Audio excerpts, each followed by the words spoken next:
세계 최고의 살인병기라며 김정은이 대대적으로 홍보했던 폭풍군단의 실체가 드러나면서 세계 언론의 주목을 받고 있는 상황입니다. 한국 역시 가만히 있을 수 없다며 155mm 포탄을 지원하겠다는 검토를 하고 있는데, 이전까지의 반응과는 차원이 달라진 대응에 군사 전문가들의 주목을 한몸에 받고 있습니다. 올 여름까지만 해도 지뢰 제거 전차나 트럭 그리고 방호복 같은 비살상 무기 중심의 지원만 이루어졌는데, 이제 정말 K방산의 주 무기들을 볼 수 있는 거냐며 북한의 파병에 보복하는 한국에 대한 반응이 뜨겁습니다. 하지만 막상 파병된 북한군에 대해 비밀리에 입수된 영상을 보고 다들 의아한 반응을 보이고 있는데요. 살인병기라더니 총 하나 제대로 들겠냐는 비아냥을 받고 있는 가운데 심지어 탈영하는 북한군의 소식까지 들려오고 있습니다. 이 와중에 어느 미국 기자가 긴급하게 탈영병에 대한 보도를 전해왔는데, 탈영병의 정체를 듣고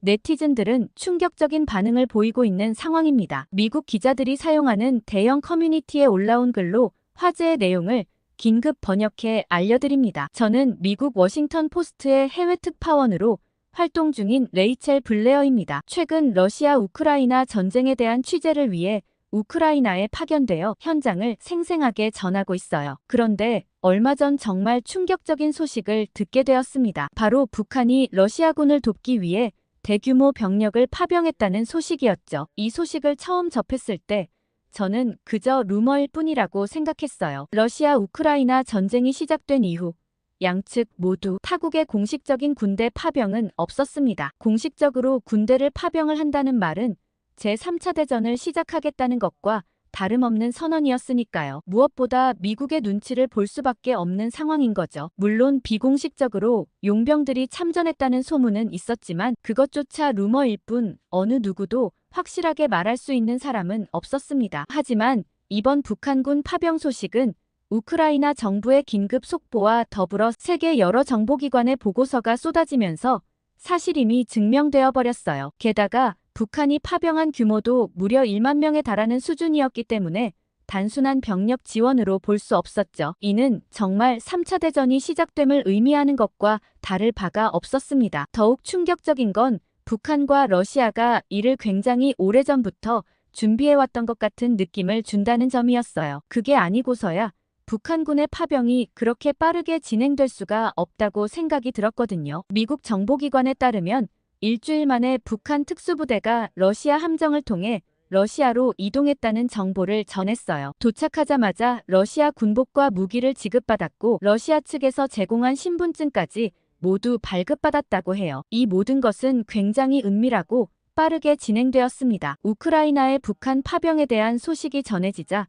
각국의 군사 전문가들은 이를 분석하기 바빴습니다. 사실 북한은 매우 폐쇄적인 국가 중 하나로 그 전력이나 정보가 매우 제한적이었죠. 북한에서 제공하는 자료나 탈북한 일부 사람들의 말로 전해지는 정보가 전부였습니다. 우선 북한에서 제공하는 자료들을 보면 북한군은 마치 하나하나가 모두 살인병기 같은 모습을 하고 있었어요. 모두 인간 이상의 능력을 보여주는 것 같았죠. 맨손으로 벽돌을 깨부수기도 하고 무거운 대물, 저격총을 혼자서 들고 뛰어다니는 모습은 상상하기 어려운 수준이었습니다. 그들의 최정 예부대는 아주 적은 인원으로도 수많은 인원을 상대할 수 있을 것 같은 느낌이었죠. 아무래도 이런 모습들을 보고서 북한 파병 규모가 10,000명에 달하는 것도 보통 일이 아닌데, 그 인원들이 하나같이 살인병기의 수준이라면 전쟁의 피해 규모는 극에 달할 것이라는 예상이었습니다. 그리고 탈북한 사람들이 전하는 군인들의 모습도 굉장히 살벌했어요. 보통 탈북하는 과정에서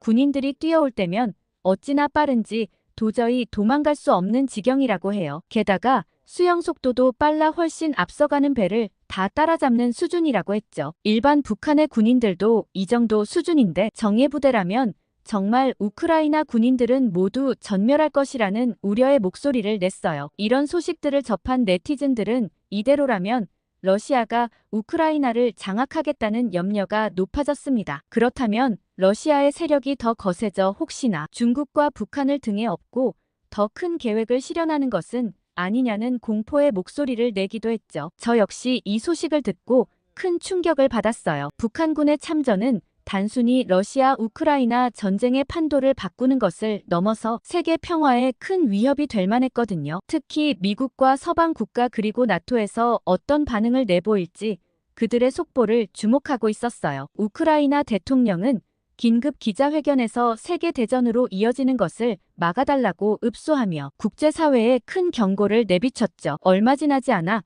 우크라이나 군사전략소통센터에서 북한군의 실체를 담은 동영상을 공개했고 그 영상을 처음 봤을 때 저는 눈을 의심할 수밖에 없었습니다. 영상 속 북한군들은 제가 상상했던 모습과는 너무나도 달랐어요. 키가 170cm도 채 되지 않아 보이는 병사들이 줄지어 서 있었고 그들의 얼굴은 너무나 앳되어 보였습니다. 마치 소년병을 보는 것 같았죠. 더 놀라운 것은 그들의 체격이었어요. 선전 영상에서 본 북한군의 모습은 온데간데 없고 앙상한 몸매에 무표정한 얼굴로 군용 장비를 받아들고 있었습니다. 그들이 받은 장비를 옮기는 모습을 보니 그 무게를 감당하기 힘들어하는 것처럼 보였어요. 영상에서는 북한군 간부로 보이는 사람이 한국어로 거기 넘어가지 말거라는 고함 소리가 들렸습니다. 우크라이나 정부는 이 영상이 극비리에 입수된 것이며 북한군의 실체가 처음으로 확인된 증거라며 러시아 연해주의 세르게예프스키 훈련장에서 촬영되었다고 하더라고요. 이 영상이 공개된 후 네티즌들의 반응은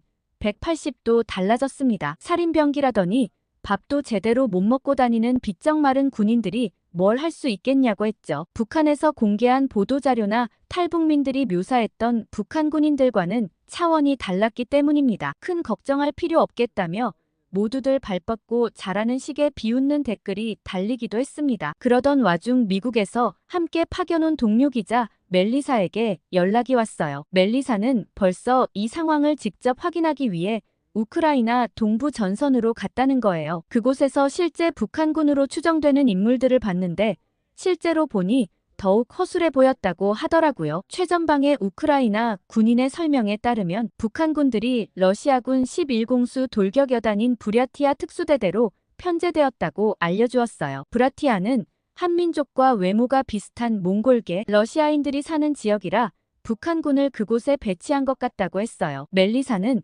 그들의 앙상한 몸과 공허한 눈빛을 보면서 오히려 북한 군인들이 측은한 마음까지 든다며 독재자 때문에 이게 무슨 고생이냐는 얘기를 했어요. 그러고는 다시 현장으로 복귀해 오늘 일을 기사로 쓸 예정이라고 했죠. 멜리사는 제게도 소스와 사진을 제공해주겠다고 하며 기사 공개 후 2시간 후에 저도 쓰면 좋겠다는 말을 하고는 통화를 마무리했어요. 멜리사에게 전해받은 사진은 정말 처참했어요. 군인이라 보기 어려울 정도로 마르고 왜소했죠. 도대체 이들이 어떤 연유로 여기까지 끌려온 걸까 아니면 정말 자진해서 온 것일까 의문스러웠습니다. 멜리사의 기사가 올라오고 2시간 후에 기사를 올리기로 했기 때문에 그날 밤은 하루 종일 사무실에 남아 기사를 정리해야겠다고 생각했어요. 한참을 기사를 다듬고 사진을 정리하면서 저는 뜻밖의 전화를 한 통 받게 되었습니다. 그리고는 또 다른 상황에 직면하게 되었어요. 그 일은 기자로서의 제 인생을 바꾸게 될 정도였죠. 자정이 다 되어가는 시간이었고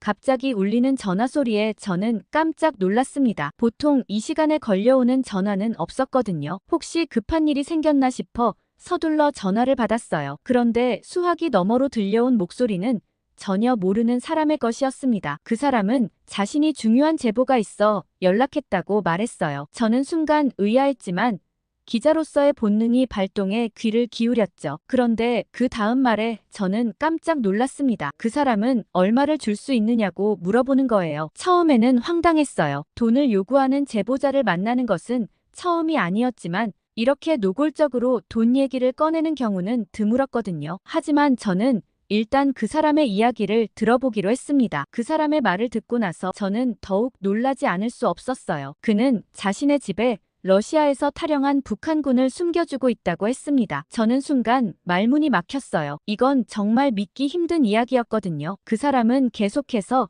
자신의 상황을 설명했어요. 그는 이 상황을 어떻게 해야 할지 몰라 고민하다가 결국 저희 신문사에 연락을 했다고 합니다. 경찰에 신고할 수도 없고 러시아 기자에게 알릴 수도 없어서 미국 신문사를 선택했다고 하더라고요. 저는 이 이야기가 사실이라면 정말 대단한 특종이 될 수 있다는 생각이 들었어요. 하지만 동시에 이 상황의 위험성도 잘 알고 있었죠. 탈영한 북한군을 숨겨주는 것은 국제법상 큰 문제가 될 수 있는 일이었으니까요. 그 사람은 계속해서 이 북한군을 어떻게 해야 할지 모르겠다고 했어요. 그러면서 저에게 이 사람을 넘기고 돈도 받고 싶다고 말했습니다. 저는 순간 이 상황의 심각성을 깨달았어요. 이건 단순한 제보 차원을 넘어선 일이었죠. 전화를 끊고 나서 저는 한동안 어떻게 해야 할지 고민했습니다. 이 이야기가 사실이라면 정말 큰 사건이 될 수 있었어요. 하지만 동시에 너무나 위험한 일이기도 했죠. 저는 밤새 잠을 이루지 못했어요. 다음 날 아침 저는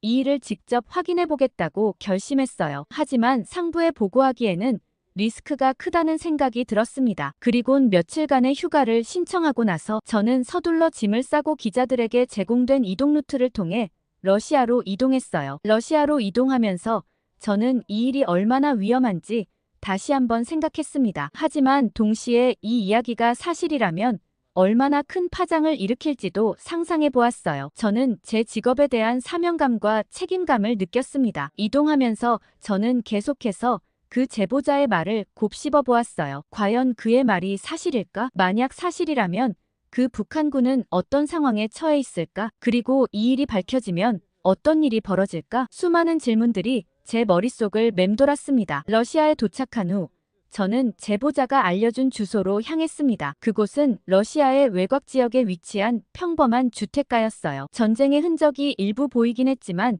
피해가 거의 없는 다소 안전한 분위기가 감돌았죠. 하지만 이 평화로운 풍경 속에 숨겨진 위험한 비밀이 있다는 생각에 긴장감이 돌았습니다. 집 앞에 도착해서 저는 잠시 망설이다 떨리는 손으로 조심스럽게 초인종을 눌렀어요. 문을 열고 나온 사람은 제가 전화로 통화했던 그 제보자였습니다. 나이가 지긋한 할머니였는데 그녀는 자신을 올가라고 소개했어요. 올가의 주름진 얼굴에는 걱정과 불안함이 가득했습니다. 그녀는 주변을 살피며 저를 빠르게 안으로 들어오라고 했어요. 그 모습에서 이 상황의 위험성을 다시 한번 실감할 수 있었습니다. 집 안으로 들어서자 저는 놀라운 광경을 목격했어요. 거실 한켠에 웅크리고 앉아있는 어린 소년. 그는 분명 북한군 복장을 하고 있었습니다. 소년의 얼굴은 공포와 불안으로 가득 차 있었고 저를 보자 더욱 움츠러들었어요. 이 광경은 제가 상상했던 것보다 훨씬 더 충격적이었습니다. 올가는 떨리는 목소리로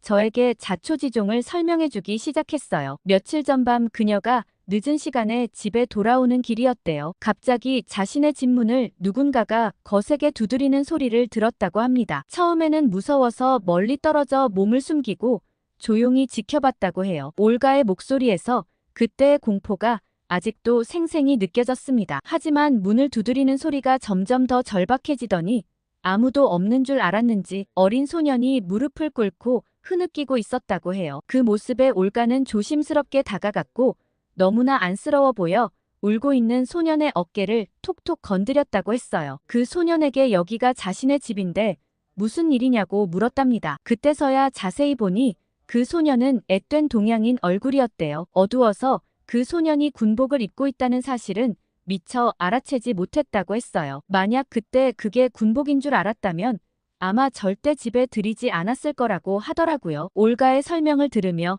저는 그 상황의 긴박함을 생생히 느낄 수 있었어요. 올가는 처음에 그 소년이 길 잃은 아이인 줄 알았대요. 그래서 일단 집 안으로 들어오라고 했다고 합니다. 하지만 집안의 밝은 불빛 아래에서 보니 그 소년은 군복을 입은 어린 군인이었다고 해요. 올가의 눈에 공포와 혼란이 스쳐 지나갔습니다. 당연히 동양 소년이었기 때문에 올가와 대화가 전혀 통하지 않았고 결국 스마트폰 번역 앱을 이용해 소년과 대화를 주고받기 시작했다고 했어요. 올가가 그 소년의 이름을 물어보니 철수라고 했대요. 철수는 매우 불안해 보였고 초조해하며 무서워 떨고 있었다고 합니다. 그의 눈에는 공포와 절망이 가득했고 마치 도망자처럼 주변을 경계하고 있었어요. 올가는 어린아이가 겁에 질려있는 모습을 보고 차마 철수를 밖으로 내칠 수가 없었대요. 인간적인 연민이 공포를 이겼던 순간이었던 것 같아요. 게다가 철수가 배고파 보여서 올가는 일단 밥을 먼저 챙겨주어야겠다고 생각했대요. 철수는 마치 며칠을 굶은 사람처럼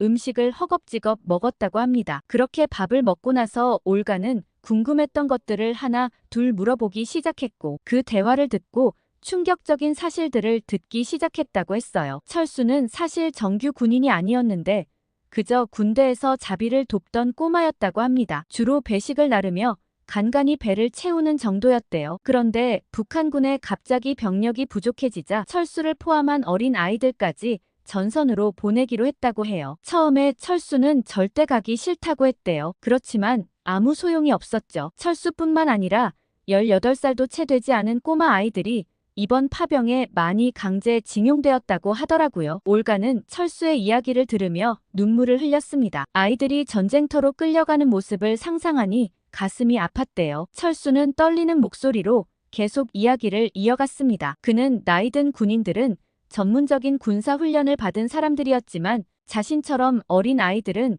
아무런 준비도 없이 전선으로 보내졌다고 했어요. 러시아에 도착해서 군복을 맞추는 순간 철수는 극도의 공포를 느꼈다고 합니다. 그제서야 자신이 실제로 전쟁에 참여하게 될 것이라는 사실을 깨달았대요. 너무 무서워서 반드시 탈출해야겠다고 마음먹고 있었고 다행히도 철수는 작은 희망을 봤다고 했어요. 아무래도 러시아는 북한에 비해 감시가 덜했고 이를 틈타 철수는 어느 날 밤 몰래 도망칠 수 있었답니다. 그는 필사적으로 달렸고 우연히 올가의 집을 발견하게 된 거였어요. 철수는 떨리는 목소리로 다시 북한으로 돌아가면 자신은 틀림없이 죽을 것이라고 했습니다. 그러면서 한국으로 보내달라고 간곡히 부탁했다고 했어요. 올가는 철수의 이야기를 듣고 큰 충격에 빠짐과 동시에 너무 곤란했대요. 철수를 그대로 러시아 경찰에 넘기자니 아이의 목숨이 위험해질 것 같았어요. 하지만 러시아 기자에게 알려주기에는 너무 위험한 일이라고 생각했습니다. 혼자서 대사관에 데려가는 것도 너무 위험해 보였고 자신에게 피해가 갈까봐 걱정되기도 했어요. 이 일이 알려지면 어떻게 될까 하는 두려움도 있었지만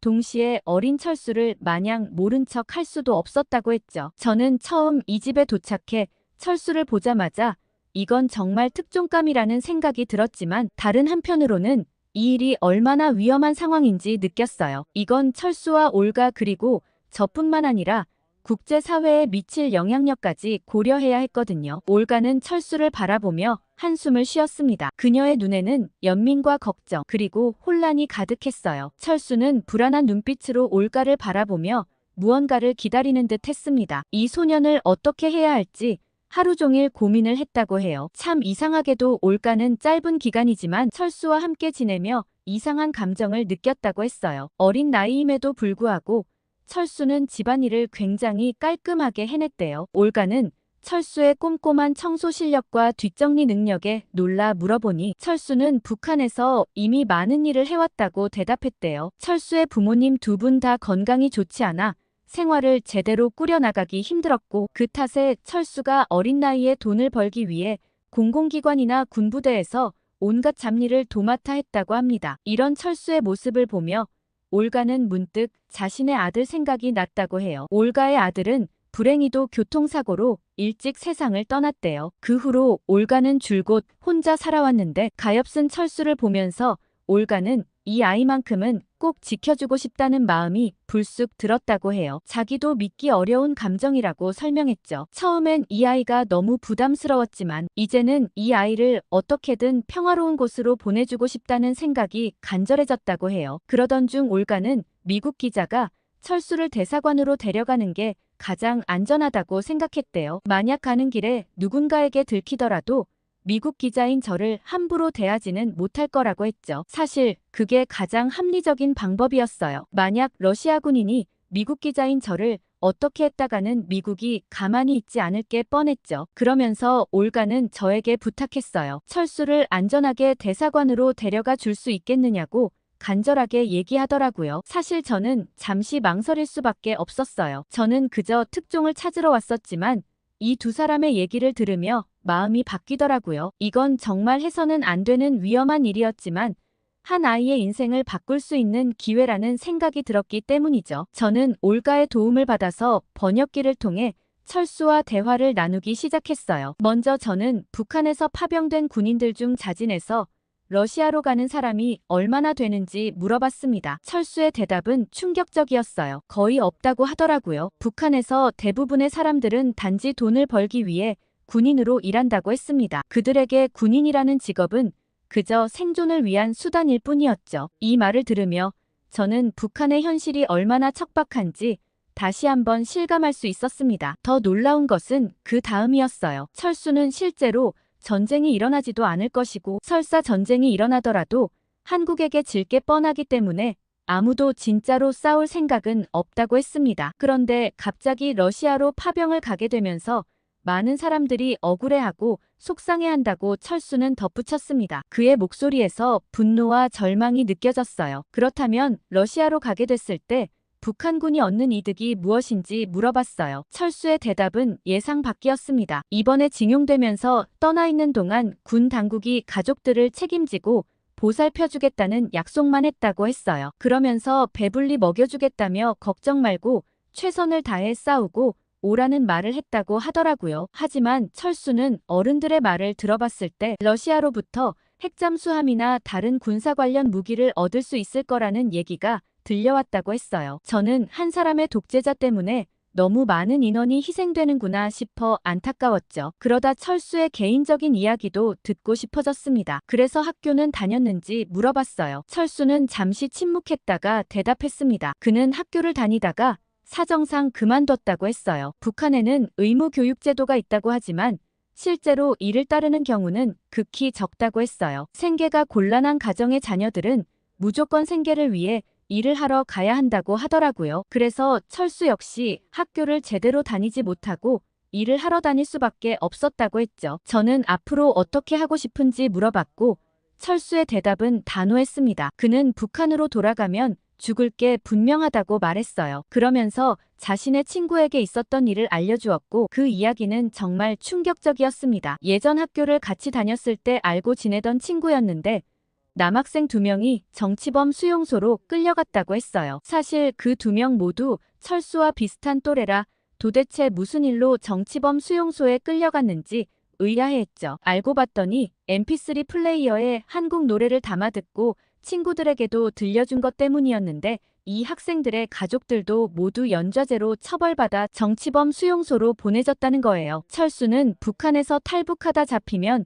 그 자리에서 사살되거나 정치범 수용소로 끌려간다고 했어요. 만약 수용소에 가면 고된 노동을 하면서 언제 죽을지 모르는 상태로 살아야 한다고 해요. 더 끔찍한 것은 공개 처형에 대한 이야기였어요. 철수는 북한에서 공개 처형이 있는 날이면 2에서 3,000명의 군중을 강제로 모았다고 했습니다. 주로 총살이나 교수형이 이루어지는데 그런 날은 모든 사람들이 죽은 듯이 아무 말도 하지 않는다고 해요. 이 이야기를 들으며 저는 북한의 현실이 얼마나 잔인한지 다시 한번 깨달았습니다. 그렇기 때문에 철수는 정치범 수용소로 가는 게 두려워 많은 탈북자들이 한 손에 쥐약을 들고 도망친다고 해요. 만약 잡히면 바로 쥐약을 삼켜버리는 경우가 많다고 합니다. 이 말을 하는 철수의 눈에는 두려움이 가득했어요. 그러면서 철수는 자기에게 남은 선택은 하나뿐이라며 무조건 한국으로 가야 한다고 하더라고요. 철수의 절박한 상황을 듣고 저는 내일 아침 동이 트면